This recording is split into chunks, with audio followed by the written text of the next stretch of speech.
da se šminkamo. Čekaj. Da se šminkamo. Tek sam presna. I kod mene gori danas Bajram. Mislim da ja sam gori 4 dana Bajram. Jer sam mislim još jedan, to je ovaj. Pa idemo se šminkamo. Gari, prvo ćemo koristimo kao ovu neku sunčanje. Zašto koristimo ovu kremu za sunčanje? Zato što me moram da je namažem nešto da mi se... Da mi na sunce bude kao... Napeše, kao da mi ne da me opešće šminku kao... Ali samo na 2 obraza, zato što na obraz najviše stavljam šminke, da vam kažem, to da vas uopštim. Iako sam presrećna zato što posle Bajrama idem na kafe, ako sam presrećna zato što ja idem na kafe. Čekaj, koristim ovu kremicu i ja sad koliko sam gari presrećna, ali mislim da ne znam kako ću posle Bajrama, ne znam, majke mi.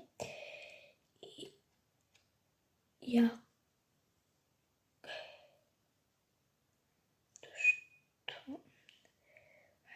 mislim da jako ovo nije rekao u redu, ali mislim da ću tako neki, iću na more, kod mene, sad će malo pa ljeto kod mene. Mislim tamo koje vam omiljeno godište doba, oko se opravi neki kilo, kad ima neki. Mislim komentarima rekao je vam omiljeno godište doba meni ljeto ili proljeće. Ljeto ili proljeće, drugo ne može ni jedno da bude. Na tu kremicu sam pokazala. Prstri zavući, majke mi prstri. Znači presvući, ne sam gari previše.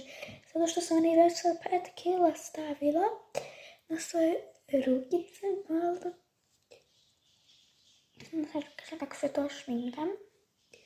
I opet malo stavljam ove.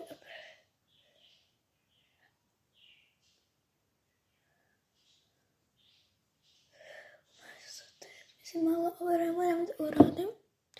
Malo čekajte malo da uradim samo ovo.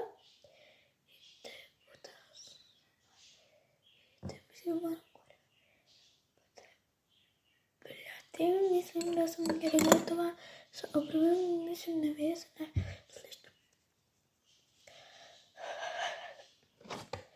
I samo...